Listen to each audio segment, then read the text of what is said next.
Hello, and welcome to the English stream of the Kairos rocket, which is a new vehicle which is being built by a Japanese company called Space One. This is a really interesting vehicle because, of course, it's new. So this is the first maiden flight of the rocket. So we're going to be able to witness a little bit of the end of the engineering process for this specific vehicle. My name's Josiah Coy. I'm a space engineer here at the University of Bremen, and I'm also the chief engineer of a rocket group called Astra. And of course, being amateurs, we're very interested in what's going on in the professional rocket world because, well, one day we want to work in that world. So this is why we like to look at these launches and also maybe gain some inspiration from what the professional companies are doing to maybe inform some of our own amateur rocket designs. We're actually in the process of designing a rocket right now, hoping to fly at the European Rocketry Competition, which is in Portugal in October. And yeah, right now we're right in the middle of things, in the middle of designing and building the rocket and hopefully testing it relatively soon. But it's always nice to also see some of what the professional community is doing, and that's why we're here tuned in to listen to what's going on with the Kairos rocket. Of course, it being a Japanese company, the whole stream that's officially live streamed will be in Japanese. So if you're in the English speaking world, maybe you're not so able to understand what's going on in the stream and things like this. So that's why I'm here. I'm hopefully going to be able to at least glean a little bit of the knowledge of what's going on and hopefully communicate it in a way that will hopefully make it more entertaining. I don't know. Yeah, just to be clear, I don't actually speak Japanese, so I cannot directly translate, but I do have a little bit of a rocketry background, and that should at least assist in my ability to at least figure out what the heck's going on. If you remember, the Kairos vehicle has actually already been on the launch pad a couple of days ago. It had some issues with its igniter, and so basically we waited all the way until the time reached zero, and then, it didn't launch. And they tried to recycle again 15 minutes later, but again, something was wrong with the igniter. So we have to assume that this time, hopefully they've solved this problem, and we should probably be in a better chance of actually being able to see a launch today. Yeah, no problem. I love doing the English streams, so yeah, it's always kind of sucks a little bit when other countries kind of do their streams just in one language. But that's kind of the way things are. I find it cool that sometimes like the Indian launches, they'll do one in Hindi, and they'll also in parallel kind of be doing it English at the same time. So maybe the Japanese streams could kind of gain a little bit from that. But nonetheless, we will handle what we have here. Yeah, it's great to see you all in the chat. We hopefully should have a good time here while we wait for the launch that's upcoming. Just to give you an idea of the timeline, we're about 50 minutes away from the expected launch of the vehicle. So the stream that they have will start up in about 20 minutes, according to their schedule anyway. So we'll definitely be switching to that and then hopefully interpreting what is going on as we get closer to the launch. One thing that I'm looking forward to is the Japanese have a little bit more of a dramatic way of doing their countdowns, which is something I really like about how they do it. They have a really long countdown and they have it on the big speaker, and it's this lady that's counting down from like 5 minutes from when the launch is expected, which really, gets the anticipation going up. I'm also looking forward to seeing what the thrust of this rocket is going to look like. It's a little bit unique because it's completely solid. This is actually a little bit different compared to rockets that are flying today. Usually they're using liquid systems, which tends to be like the one that gives you more specific impulse and performance and stuff. But Space One, which is the company that's building Kairos, has decided we don't really need to necessarily have the highest performance, and instead we're trying to build the cheapest vehicle as possible. Japan has a bit of a history with building lots of solid rockets and using this to try to make the design cheaper. So this is one way that Kairos will actually potentially be more competitive. It's also a small lift vehicle, so it's competing in the small lift vehicle market. So it's competing with the likes of like Electron and other small lift rockets. But yeah, before the official stream starts up, we will go over a couple of the technical details of what we're expecting to see here. And of course, we would, if you guys have questions as we go along, please feel free to ask. I'm always happy to chat about rockets and hopefully clarify some confusing things about rocketry. Yeah, JAXA, like when the rocket launch is actually done by the Japanese like space program, which is JAXA, then usually they'll have an English interpreter. But when it's like a private company, like in this case, that's what it is. It's Space One. It's a private company. They have like basically like their own like spaceport that they have going on there and their own system going. So yeah, you don't really get the international coverage, so to say. So for today, I am the international coverage. But yeah. So just a little bit about the Kairos rocket. It's not really that big of a vehicle. It's only 18 meters tall. It's still sizable, but it's more on the, it's not like on the order of like a Falcon 9, which is like a giant vehicle. It's 60 meters tall or something. So it's basically a small lift vehicle. It has 3 stages. So because it doesn't have the performance of a liquid rocket, usually liquid rockets will just have 2 stages in order to get to orbit. But if you're designing with solids, you have a little bit less specific impulse. So now you need 3 stages. And you can see them there on the right-hand part of the diagram. You can see how those stages are stacked inside of the rocket. There's also a small kick stage at the very top, which does run on liquid. It is not really used for like getting to orbit necessarily, but more for like orbital maneuvers and deploying satellites and things like that. Yeah, the technology that's used for the solid rockets is pretty much the same type of technology that's used for the space shuttle main engines. It's standard solid propellant. Pretty much the best that humanity has to offer these days. Another interesting thing about this is that because it's a solid rocket, like usually if you have a liquid rocket, you can just like gimbal your engines in order to control your vehicle as you go up through the atmosphere. But solids obviously is a little bit more difficult. And they actually do gimbal these solid engines, kind of the same way that they did with the space shuttle. So if they do have some tracking cameras, maybe we'll be able to see how that behavior works. But I don't know. We're not really sure exactly what kit they have aboard the rocket, but we will find that out very soon, I guess. I'm hoping they have a really nice tracking camera that we can at least follow it for a good, decent amount of its trajectory. So yeah, if we switch over, here's kind of like the layout of how what's in the rocket, if you're curious.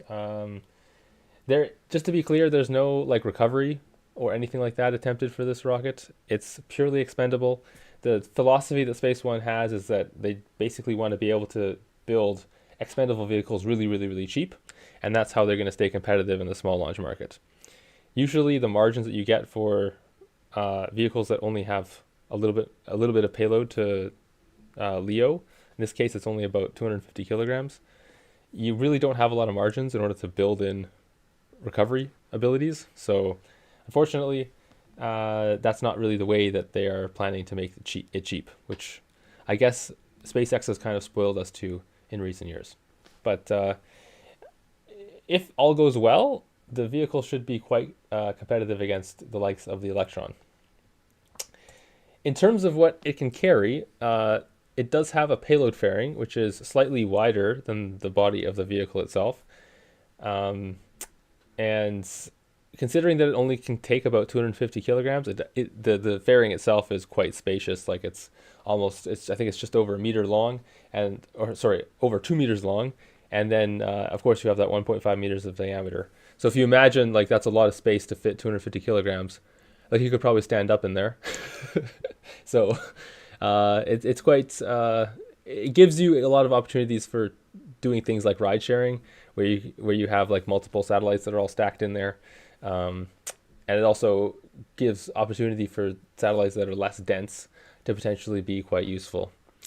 One problem that Electron has is that it's payload fairing is quite kind of small. So maybe this is also another way they can compete.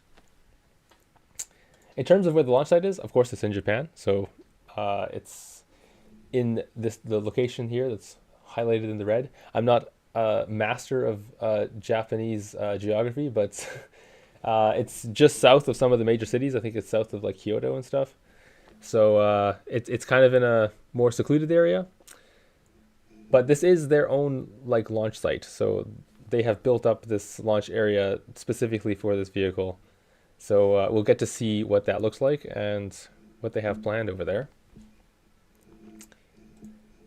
And finally, if you kind of want to see what the rocket launch will look like, this is an animation of how the whole staging of the whole operation will go. So first they will, of course, burn their 3 stages of their vehicle, and they will stage and separate one at a time. I'm sure we're going to see the first separation.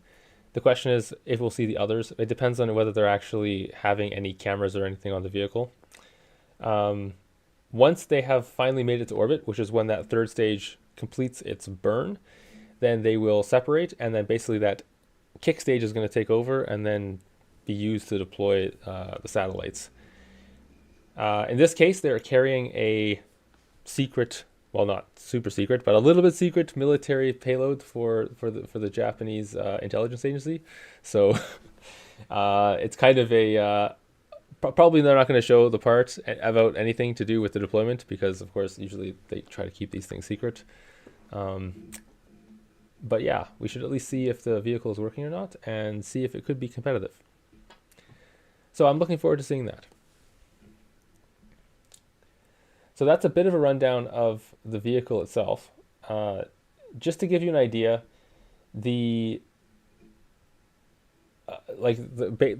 what makes this a good business case is that, well, okay, it is built with solids, so they can offer somewhat of a cheap price.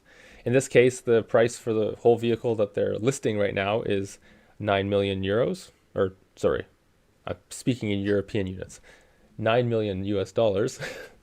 And right now the Electron vehicle, I think, markets for about 7.5 million. So it's at least like on the same order of competitiveness with the Falcon 9.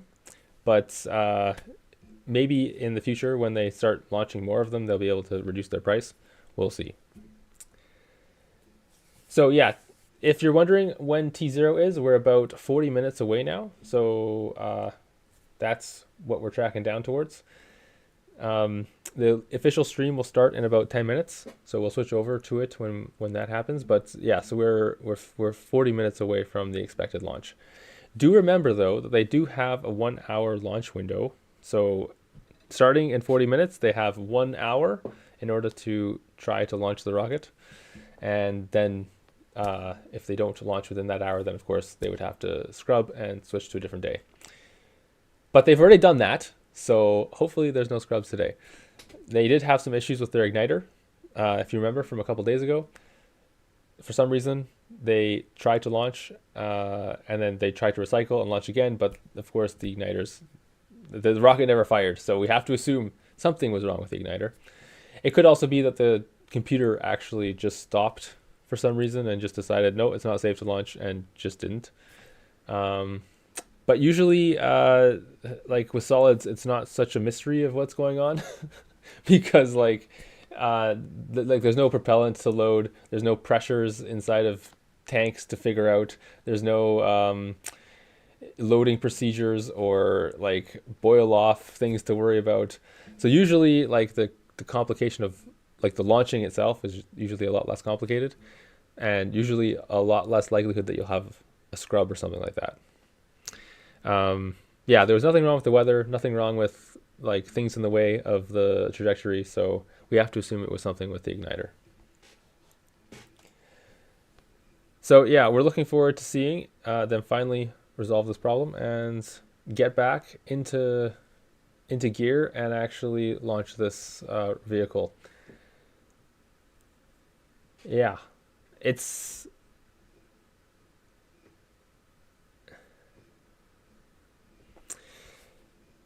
if they can launch it for 9 million, it's definitely going to be profitable for them, I would say. I don't really know their entire business case and like what their expenses are and stuff, but usually that's a fair price for doing a small satellite launcher. That being said, there are a lot of vehicles that are being developed right now that claim to have lower prices. Uh, Now, usually when a company claims they can hit a price point, it's not necessarily the case that they will actually hit that. Um, a good example is the Astra Space Company, which is based in America. They of course were offering their, I think it was the Rocket 3, and they were offering it for something like 2 or 3 million per launch, which is like ridiculously cheap. And I think they were targeting to have it be less than 1 million in the future. Of course, they didn't have very much success with that vehicle, and it had a lot of reliability issues, so it's no longer flying. So that just shows you that, even though a company might say they have a really cheap price, sometimes it doesn't actually work out that way in the end. Uh, Japanese companies don't usually have that culture. Usually they, if they say they're going to deliver something, they deliver exactly what they say. So uh, that's one thing that you can appreciate about their way of doing things. So yeah, let's see where they are on the live stream here. I think they're still a couple minutes away. Yeah, we still got about five to 10 minutes left until they start up their stream. They have started it. Let's just switch over. Let's just switch over. So we're just in the waiting page, I guess, but the stream is live. We'll just be waiting for when they start up. Yeah, when you're developing rockets, you kind of have to balance a bunch of factors, right? Like, um, you can't make things fast and cheap and reliable all at the same time. You have to kind of pick your battles. Usually with rocketry, reliability is the one that's really important. You want to make sure that you're going to get to orbit most of the time, and everyone's looking at price. So usually fast is what gets dismissed. Um, the nice thing about solids is that you can be actually also fast. You lose a little bit of reliability and performance, but because there's not a lot of moving parts, it's just a bunch of solid propellant that you stick into a pressurized tube essentially. Usually you can build those systems quite quickly without like too much issues. But yeah, there hasn't really been a vehicle that launches repeatedly with a long flight history that's solid, I think, in the past. Like that's tough to find.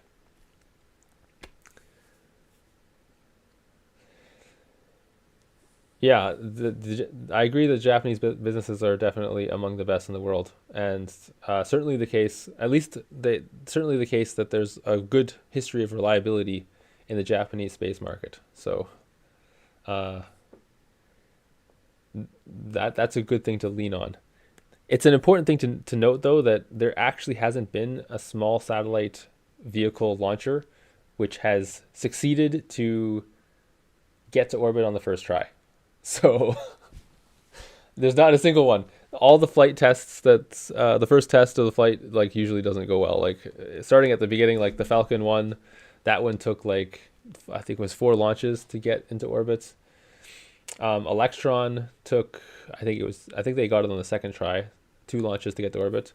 The Astra's vehicle took I forget how many. They launched like 8 times and only 2 of them worked. So that's the kind of reliability we're talking about. And a lot of the others that have come online in the last, like the SSLV for India, that one also failed on its first try. They hit it on the second try. Um, yeah, and many other vehicles like that. Like it takes time to get these things working usually, and you don't usually iron out every single kink on the first try. But if there was ever going to be a company that would pull this off, I wouldn't bet against Japanese businesses because usually they have a tendency to nail these things.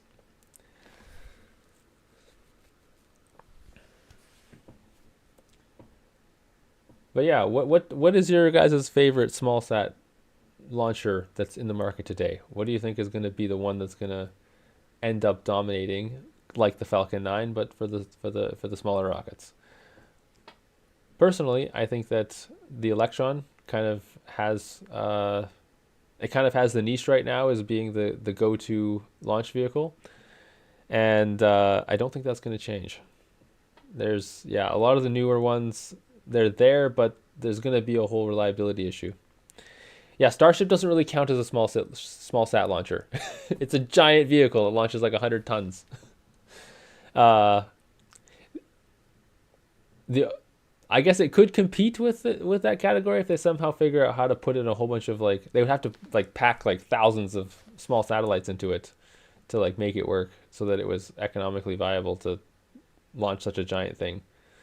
Um, so that would require a little bit more detail in like how do you deploy all those payloads into the orbits they want to go into if you just launch on one vehicle. So I imagine that it might not be the best small satellite launcher option.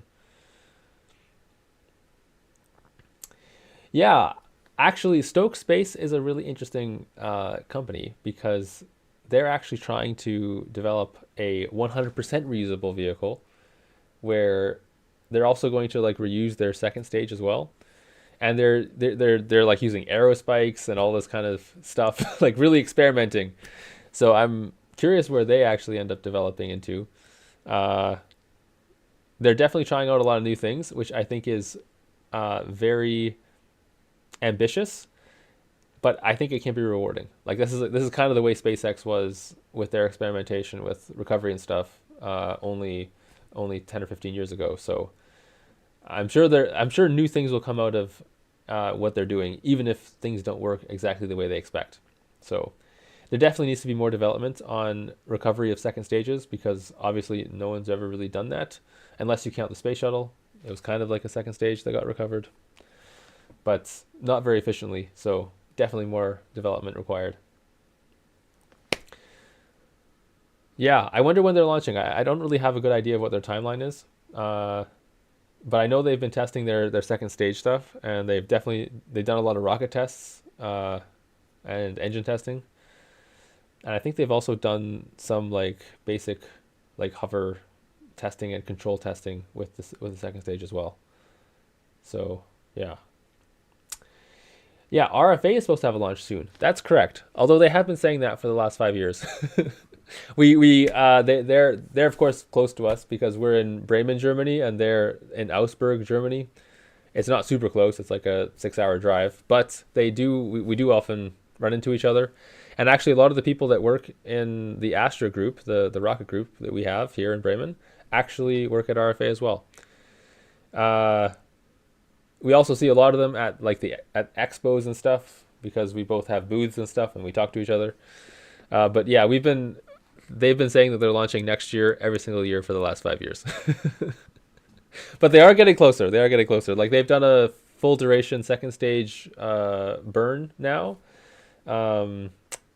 They've also done like all the pressure testing and stuff that they need to do for the first stage. So now they fully understand how their tank works.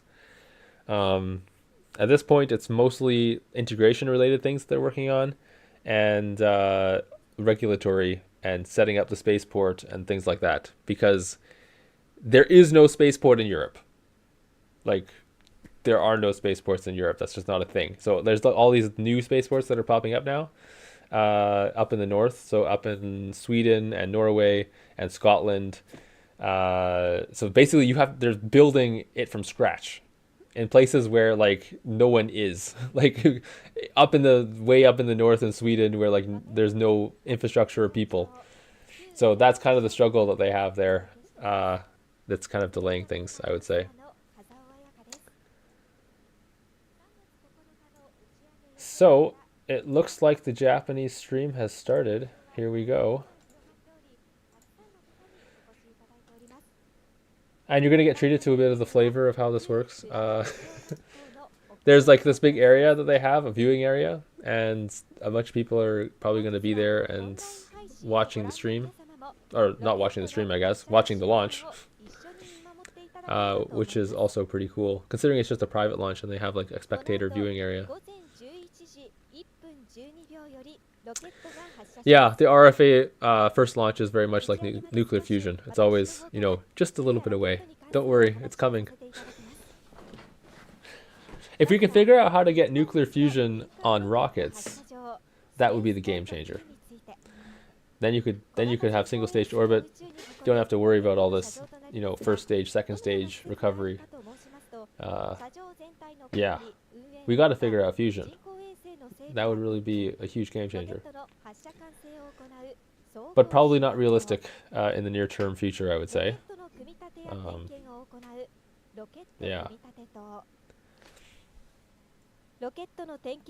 So for those just joining or just coming in, we are now just under 30 minutes away from the launch. The live stream on the Japanese side has just started. Uh, they're not showing the view of the vehicle yet, but they probably won't show that until the last 10 minutes or so. Usually they're just talking about what the project is and who the people are involved. And they like to show this viewing area where people are gathering to actually watch the launch. So we get to see and feel like how they feel, maybe. Unless you're coming in from a colder place, because it looks quite warm there. Nice weather, which is good for the launch, by the way. We want to see that. And they have a nice blue sky, so we should get at least some good tracking shots with the camera. We shouldn't lose it in the clouds or anything.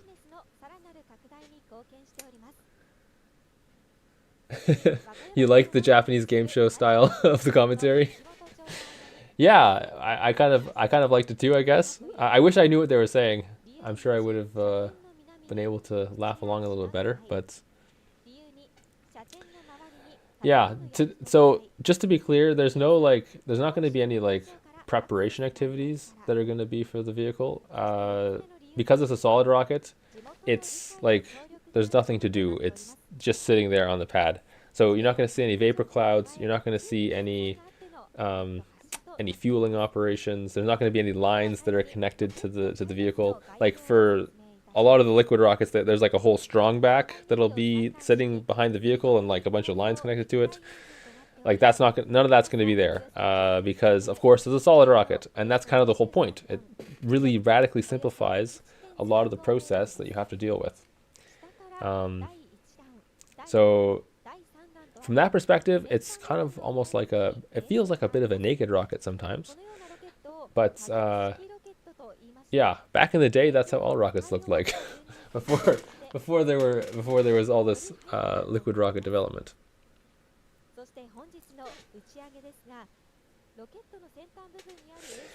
Yeah, maybe they've installed a backup fuse cord. Yeah, that would be a good idea.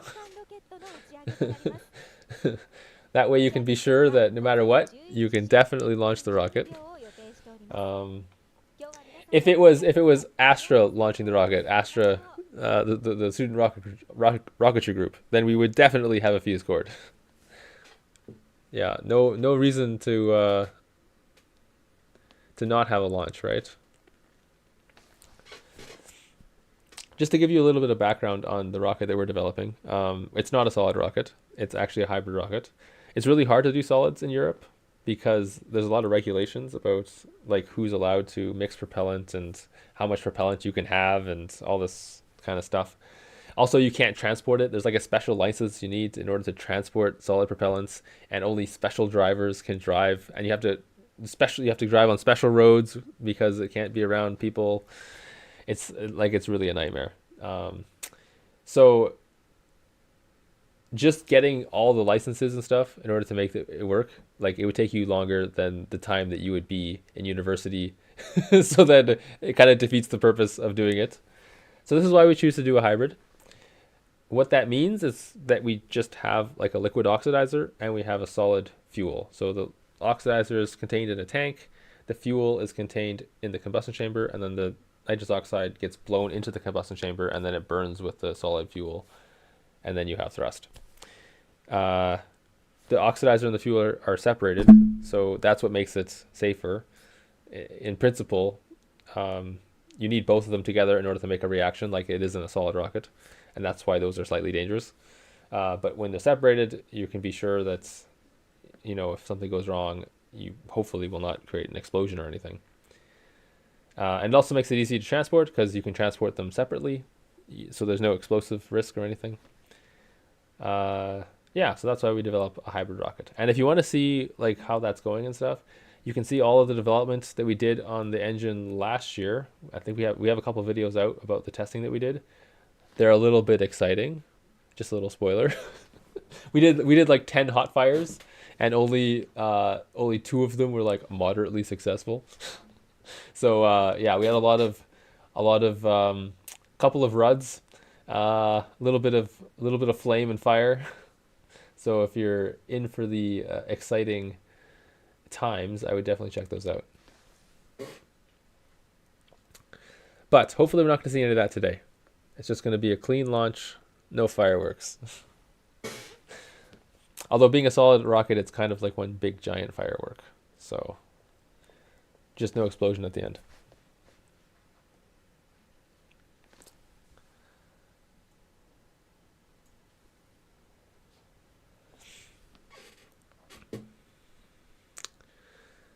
So it looks like we're just coming up to about 20 minutes left until we launch. The scheduled launch time is 2 a.m. UTC, which is exactly 23 minutes away. Uh, the live stream is a little less energetic than it was last time, to be honest. Last time we had like people on stage and they were discussing and talking and making a real big show out of it. But it seems they're a little more muted in their excitement today. I hope that doesn't translate over to the rocket. The rocket should be excited. Yeah, it's also so yeah, 23 minutes from now we should be the start of the launch. It is again a 1 hour window, so they can launch anytime within that 1 hour window. Ah, here we go. The rocket makes its appearance.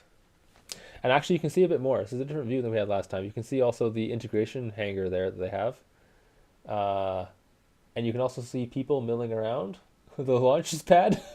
Only 20 minutes before the launch. That seems rather last minute. And you can kind of see how they do this, right? So basically, they just have like a track there, and they just roll the rocket out onto the launch location from the integration hangar. This is actually pretty cool. Yeah. The rocket's actually not that heavy. It's only 23 tons, so they don't have to do like any crazy like it's not like the giant roller vehicle that they use to like roll out the Apollo vehicles, like where it has to like carry like thousands of tons. So also a simpler process than it would be for a more giant vehicle.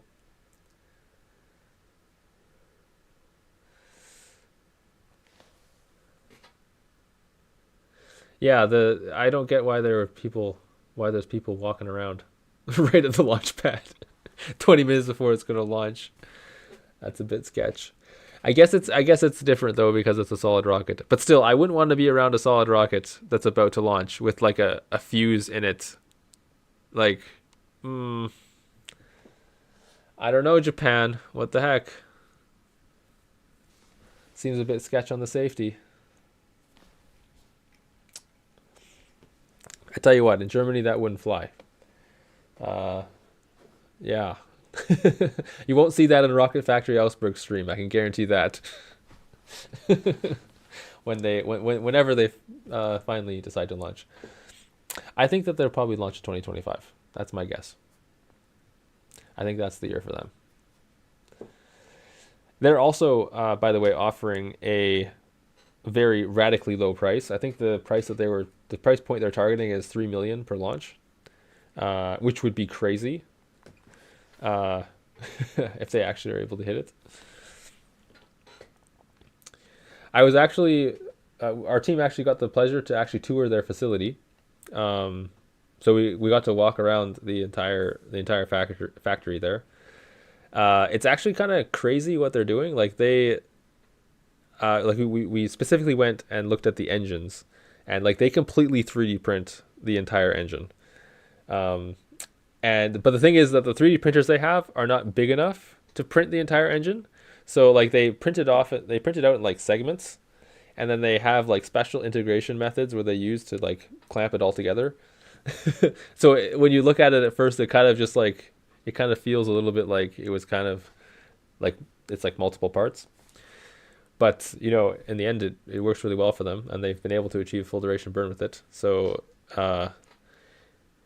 in a way, the style that they like, that they kind of try to make things work is kind of similar to the style that we have as well, because it seems like they're very limited by the tools they have available to them, and that was something that was really limiting us last year as well.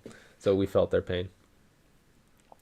But yeah, they also have like we also were in the place where they like welded their tanks together, and yeah, they basically just like have a guy who like literally welds the tank together, and there's like they have like these rigs there that are specially designed to keep everything exactly aligned, and they just like have a welder that just welds it together, which to me just seems crazy. Like you'd expect it to be like some crazy sophisticated machine, but no, it's just a guy. Yeah, the philosophy they have is that they want to they want to make it like as simple as it is to make a car. That's how it should be to make a rocket. So it's just like an assembly line process. Um, so they try to simplify it as much as possible, which is the same thing that Space One is trying to do here. Different, different method though. Obviously, Rocket Factory Augsburg is developing a liquid vehicle, but these guys, Space One, they have of course this Kairos rocket is solid. So yeah, interesting to see how the two different philosophies will compete with each other and which will win out in the end. Things have gone a bit quiet in the Japanese stream here. I hope that's good news. Everything seems to be clear now. There's no people milling around anymore, so I think that's also good news. The road seems to be clear. For those just joining, we are now about 16 minutes away from launch. So we should be almost ready to hear that nice long countdown. Only 10 minutes away from that. Yeah, this rocket is actually a very pointy nose cone. That is actually a very interesting thing to note about it. Like usually when you're building an orbital vehicle, you'll have a rounded nose cone because like in terms of like how fast you are at different parts in the atmosphere, usually by the time you're getting to really high speeds, you're out of most of the atmosphere that matters. So from an aerodynamic perspective, it's actually more aerodynamic to have a rounded nose cone. However, this is a solid rocket, so its thrust to weight is much, much different than what a liquid rocket would be. So that means that it actually goes a lot faster lower in the atmosphere. So I suspect that the pointed nose cone is actually more aerodynamic and why they've chosen to do it. It's harder to make a pointy nose cone. I know that from experience because we have made one. Uh,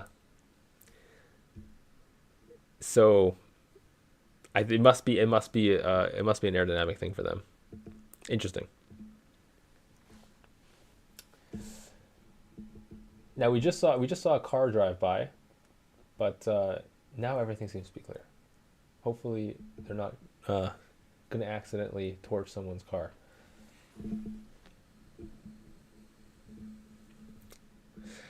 Yeah, really strange the way they're doing the stream this time. Now it's just silence. I guess it doesn't even matter that the stream's in Japanese. There is no Japanese. Yeah, they're trying the reverse approach. This time less energy and maybe it'll work this time.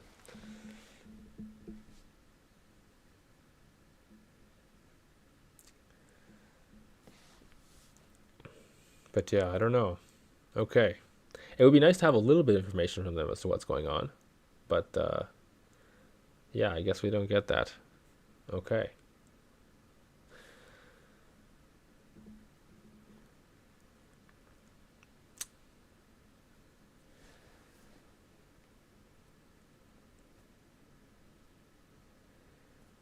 So, we sit here in silence as we uncomfortably await the imminent launch of the Kairos rocket. We're now just 14 minutes away. So we're coming up into the more critical phase here.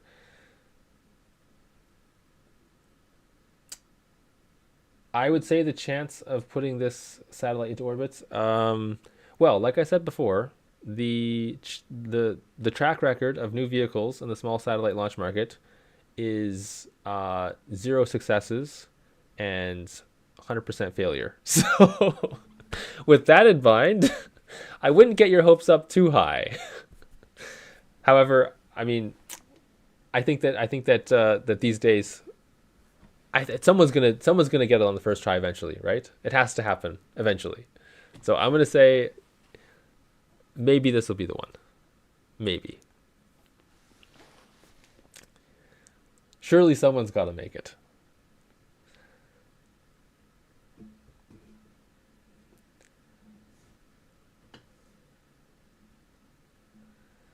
But yeah, we'll see. We'll see if it's actually going to be the case.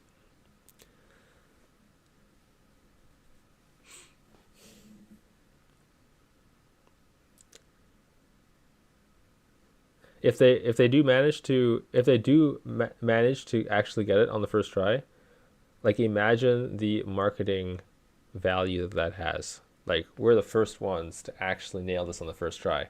We have the best reliable system. No one can touch us.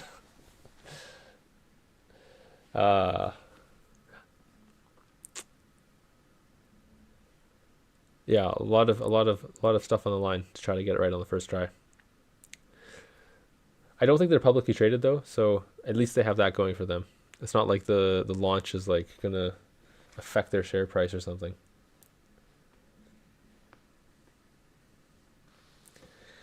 Yeah, I don't know. It's a space race with more than just with Rocket Lab because there's like literally 15 companies that are all trying to build rockets for the small sat launch market. So they're kind of in a space race with all those companies.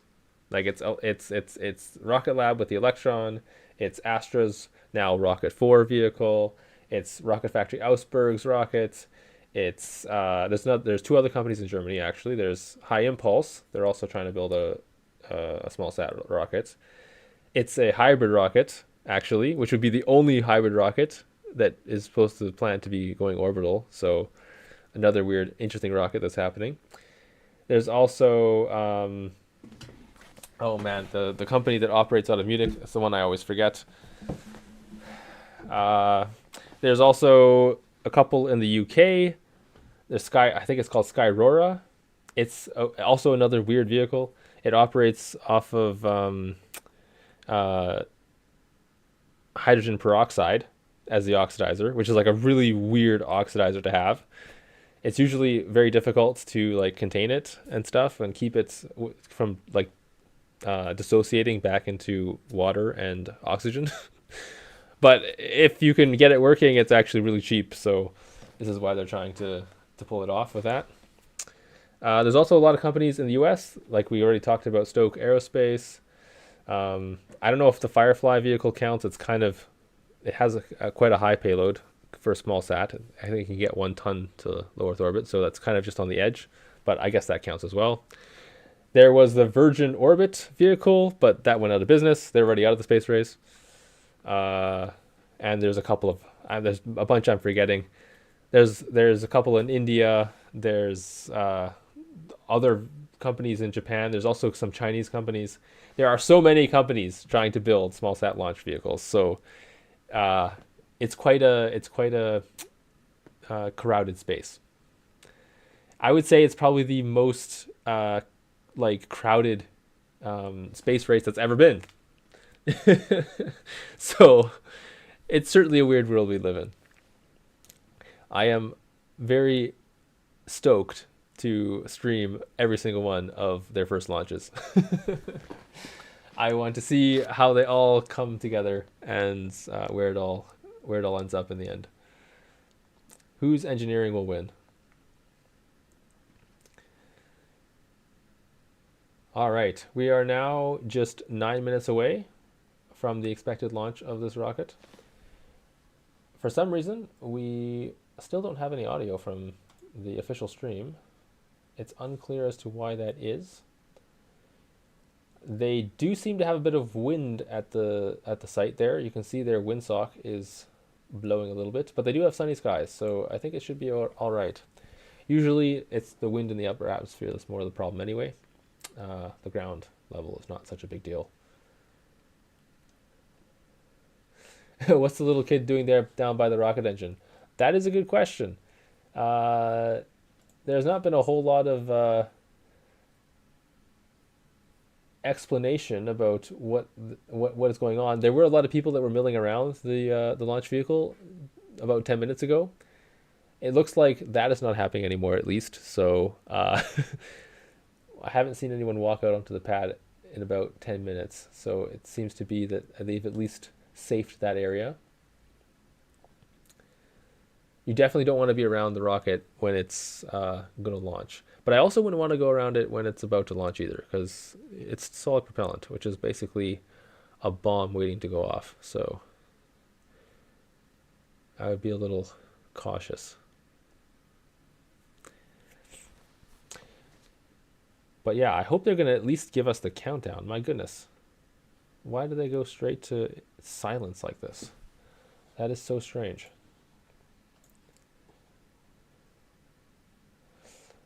I don't know, is this like typical of it's such a complete contrast to like the way it was last time, because it was like totally like a game show. they were all they were all getting into it, and it was super it was super energetic, and they were like, getting involved in the countdown and really expressing a lot of excitement. But today, nothing. $100 it doesn't work. Yeah, the odds on that are not great. So I'm not sure that the payoff will be that amazing. Yeah, the windsock is moving. There's definitely some pretty stiff winds at the launch site. That's for sure. But again, the thrust to weight ratio of the solid rocket is quite significant. So I don't think it really matters what the launch site wind speed is, really. Like, as long as it's not going to like tip the rocket over or something. Like, they can literally just gimbal the rocket a little bit, and then the wind is literally irrelevant.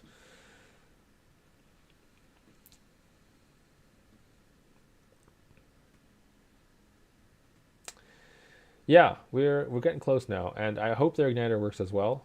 I hope they're actually going to launch. I'm getting a little concerned now, because usually if they go silent for this long, it's not a good sign. But maybe they're just taking a different approach today. I don't know. We will see. They do have a 1 hour launch window, so it starts at 2 a.m. UTC, which is just in 6 minutes here. The count, there is no countdown right now because there's no audio. But usually the countdown starts a couple minutes before the rocket launches, so we still have a couple minutes until they would start the countdown typically. I hope they still have the countdown. That's kind of an important part of the process, I think. If you're going to have no audio in the stream, at least give a countdown. My goodness. It'd be so weird if it just like randomly takes off. Just no warning, like, oh yeah, it went. That's it. Show's over.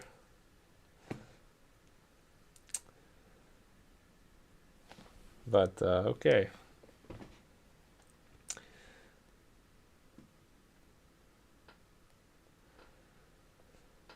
Yeah, they did. You're right. They did have the T minus counter. I think they put it on at like roughly around 12 or 13 minutes, or maybe that's when I noticed it. But yeah, no counter today, unless I'm hiding it. Am I hiding the counter? No, I'm not hiding the counter.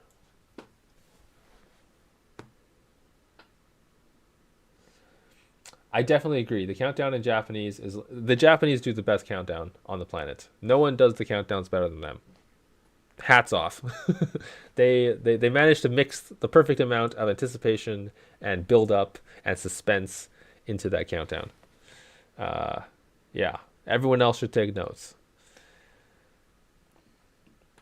I also kind of like the countdown at like in Florida, because usually they have like the big clock and it's just like sitting out down by the spectator area. Ah, here we go. We have a clock of some sorts. It is just showing the local time. It is 10 a.m. there. Okay. Not telling us when it will launch, but they are telling us the time. More information is being released as we speak.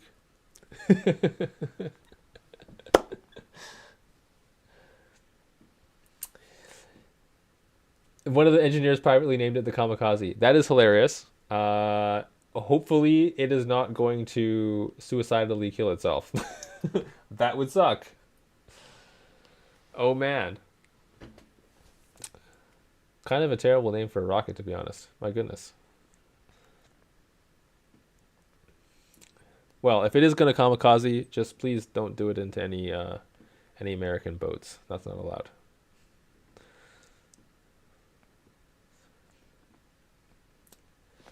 Yeah, not sure. Not sure. Okay, so they have put the clock on, but that's not really telling us any information because they're not really telling us if there's a T0. It's supposed to be in about 3 minutes because their launch time is officially, I think it's officially 11:01 local time, so we're 3.5 minutes away. Uh, but we don't see a T minus clock, and usually they do put that on in advance.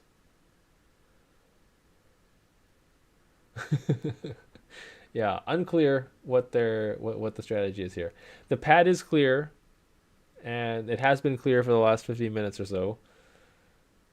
So we have to assume that the rocket is live. They haven't rolled it back or anything, so maybe they just have abandoned they've abandoned the commentary for the live streams.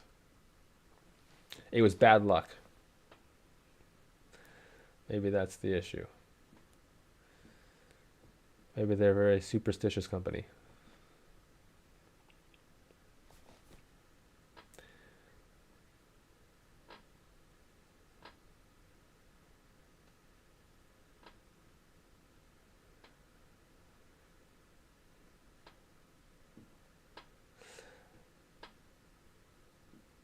Okay, well, I have to say this is slightly anticlimactic. Come on, people, tell us what's going on. If it was a liquid rocket, we would have some clues as to what's happening. But because it's a solid rocket, it really is mysterious. You don't really get the like. If it was a liquid, you could tell. Okay, is it filling? Are there vapor clouds? Is this tell? What does this tell us about the state of the vehicle? But with a solid, I mean, it's always ready to go. In theory, as long as there's no people around it.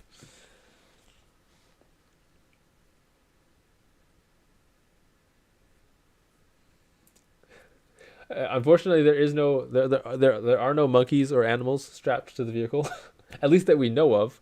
It is a Japanese intelligence mission. There's a small Japanese intelligence satellite in the payload. Maybe it has a monkey in it. I doubt it. The payload capacity of the vehicle is not super high, so it would have to be a small monkey. It couldn't take a gorilla. That would be too much. Yeah, the Honda would have to be less than 250 kilograms because that is the maximum capacity of the vehicle. So I don't think there's a Honda, unless it's like a mini, like a little model. Then maybe. And if they're gonna put a Japanese car in there, they got to put a Toyota. Like, come on.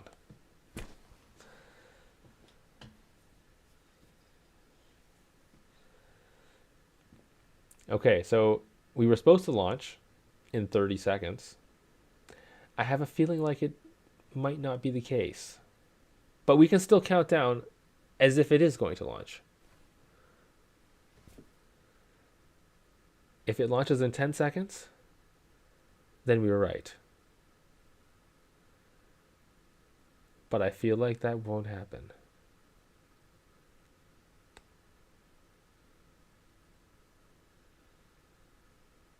No. Unfortunately not. So by the way, the clock that's on the screen right now, it's not a countdown clock. So it's oh, it is going. It's going. It wins. Only okay. Okay. All right, here we go. It's going. That doesn't look good. I think it just exploded. Oh my god, it just exploded. What? Oh my god, what? Okay. Wow. That was completely like what?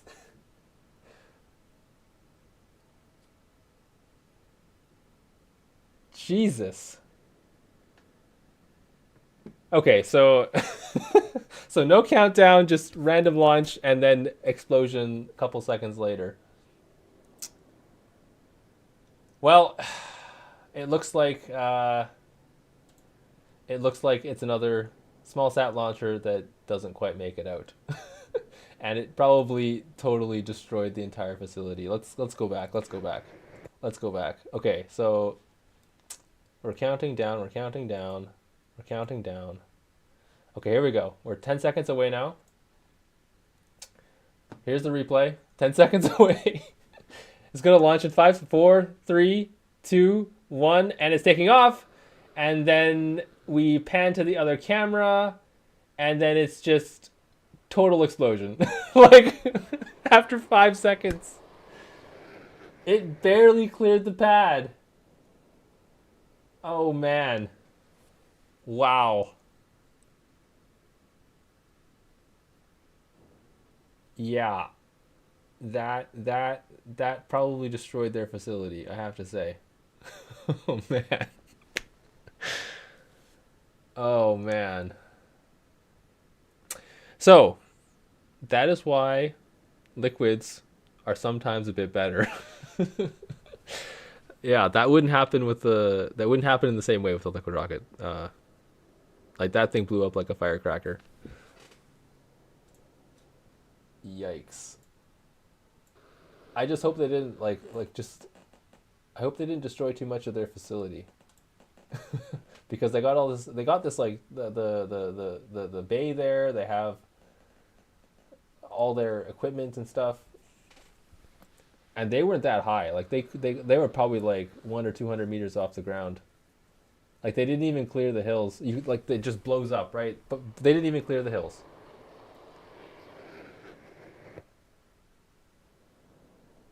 Man, okay. Well, the Japanese intelligence agency is going to not like that. I have to say, that's that's not good news.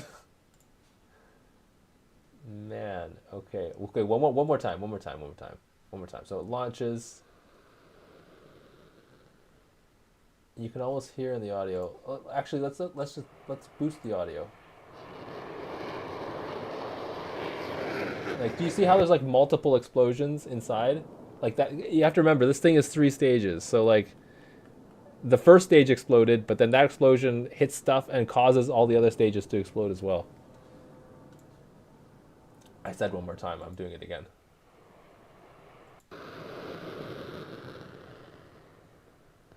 Yeah, that was like 4 seconds, 4 to 5 seconds of flight, and the whole thing just blows up. Man, okay. Yeah, that thing totally fell back to the pad. There's nothing left there. I highly doubt that. I highly doubt that they're going to be back on the pad for a while.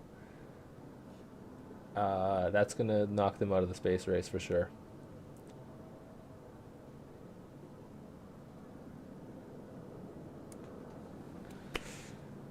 Oh man. Well,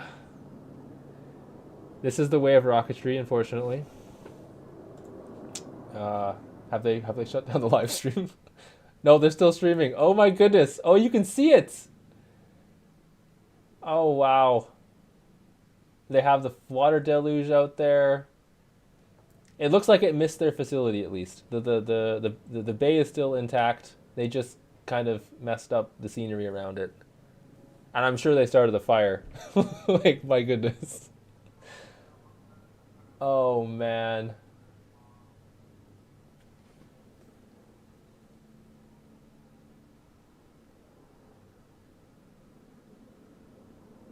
I mean, at least the facility's okay. They dodged a huge bullet there. Uh, Hopefully they don't have too many regulatory issues that they're gonna run into now because they've lit the entire forest on fire.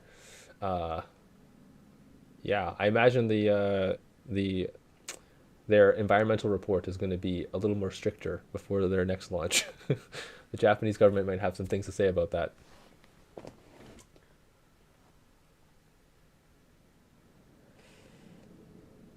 Yeah, it could have been way worse. You're right. It could have been way worse.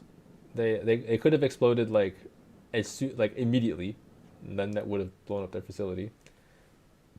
Uh, so at least they avoided that. Um, but yeah, still quite unfortunate. Still quite unfortunate. All right. Well, I think that I think that's pretty much the end of what we got going on here. I'm curious how this will pan out in the end. I like how they're totally not phased by the fact that everyone's watching right now, and they're just keeping the live stream on. Like most people would cut away and be like, "Okay, that's it. It's over. Don't look anymore." Oh, they're back. Commentary's back. 詳しい情報が入り次第皆様にお伝えしますので今しばらくお待ちください詳しい情報が入り次第皆様にお伝えしますので今しばらくお待ちください Not sure what she's saying, but maybe she's explaining that it exploded for those that didn't know. I don't think it was the flight termination system. It didn't look like it would be the flight termination system. The rocket doesn't go straight up, it starts to curve quite quickly at the start because again, this is a factor. This is what happens with solid rockets. They have so much thrust to weight that they can just start gravity turning immediately. So even after a couple of seconds, they have enough. They have like some meters a second of sideways velocity, so that's why they didn't come back onto the pad. The other factor is the wind, actually, because they were so low. The wind actually now is a factor. If you watched the windsock before, it was blowing away from the integration bay, so that probably helped them a bit too. So the wind probably pushed the debris away from the facility. Yeah. They might need to do some repair on that road, though, because I think the road might have got fucked up. Yeah, I'm sure that they got some good data. I mean, the rocket did take off, so they got like a good 5 seconds of data, I assume. And I'm sure there's something that went funky about that explosion. It seems like they probably had it seems like some sort of containment issue with the primary stage. If I was to hazard a guess, it's probably that. Usually that's a common problem that solids have.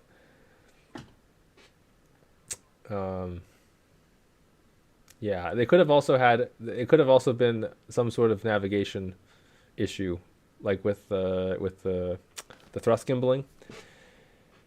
Maybe they ended up on a flight path they shouldn't have been on. I don't know.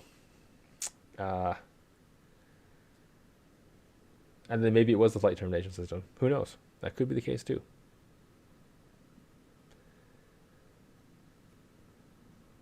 Yeah. Not how I thought this would go. I thought they would at least, get a little higher up, but okay. That's part of if you're tuning into the new launches, this is part of the process. Like I said before, none of them have actually got to space on the first try. So, once again, the streak continues. Who will break the streak? Who will be the first one to get a rocket to space on the first try in the small sat launch category as a private company? That's the question.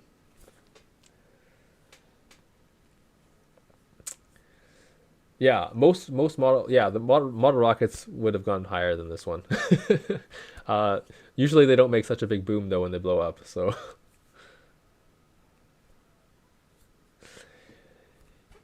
yeah, usually the professional rockets aren't designed to have stabilizer fins though, because again the rocket is designed to thrust gimbal. But maybe maybe there's something to be said that maybe fins actually could be better. The only issue is that fins are great when you're in atmosphere, but when you're in space, the fin is useless, and you do have to burn the engine in space. So that's why fins aren't really used. Is because yeah, they're useful at the very start, but beyond that, they're just extra mass. But maybe it could be a way to enhance reliability for these solid systems. Yeah. This is live, guys. This is 100% live. We are looking at the live of what's happening right now. So definitely not yesterday broadcast. This is 100% live. So live that I totally messed up the the launch part. I thought they weren't going to launch because they didn't put a T minus clock and they didn't do a countdown. But then right as I exclaimed that, oh man, they're not going to launch, the rocket of course took off. So yeah, it doesn't get better than this, huh?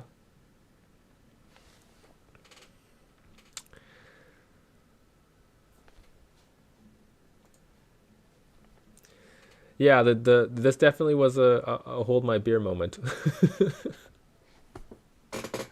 So someone was joking before about it internally being called the kamikaze rocket. Well, it has lived up to its name. Uh, Epic suicide. My God.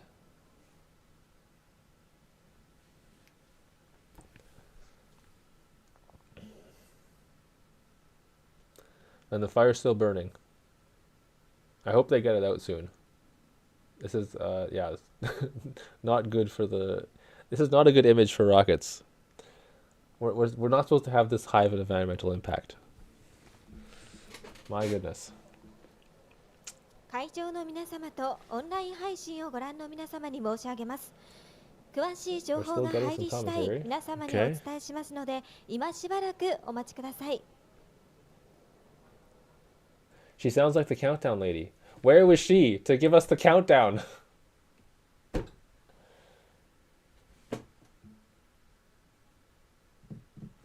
Yeah, I think they got to get some fire trucks out here. The thing is, it's really dangerous to go and try to put out a solid rocket fire because, like, the solid propellant is, like, it burns all by itself. So, like, you can't put it out with water. It's like really difficult to put out that kind of a fire. Of course, you can put out the fire that it creates. Like, so if it's burning the trees and stuff, you can put the trees out. But containing a solid propellant fire is actually quite difficult. Um, you have to get rid of the heat. That's the only way, and you got to smother it. Then water's not really good at that. You got to get the foam. That's the key.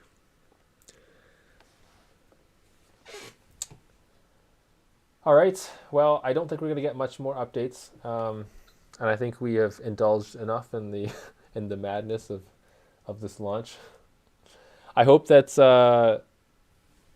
I hope that Space One is able to fix their problems and come back and live to fight another day. They definitely saved their facility at least, so I think they have. At least they didn't damage too much of the expensive stuff.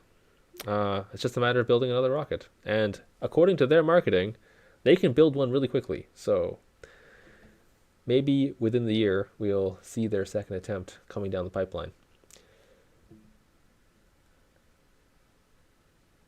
Hopefully with some fixes, because something clearly went wrong. They're like something big. I think there's definitely something they have to fix. But that's all part of the process, guys. Engineering is an iterative process, and sometimes you just gotta test things live as they're happening, and that's the only way you can know if it's working. So, I mean, this is the way it is, right? I hope you guys enjoyed the broadcast. I hope that you were able to learn a little bit and hopefully a little bit of entertainment as well. Next time, maybe I'll try to anticipate the launch a little bit better, but maybe that's part of the fun. In the meantime, be sure to continue to follow the rocketry development in the next year. It's going to be really exciting. Also, check out some of the amateur stuff. There's lots of cool groups that are out there building rockets, also experiencing failures like this and iterating and learning. And this is where we figure out how to do stuff better. So, anyways, I hope you guys have a good day and always remember to expand your horizons.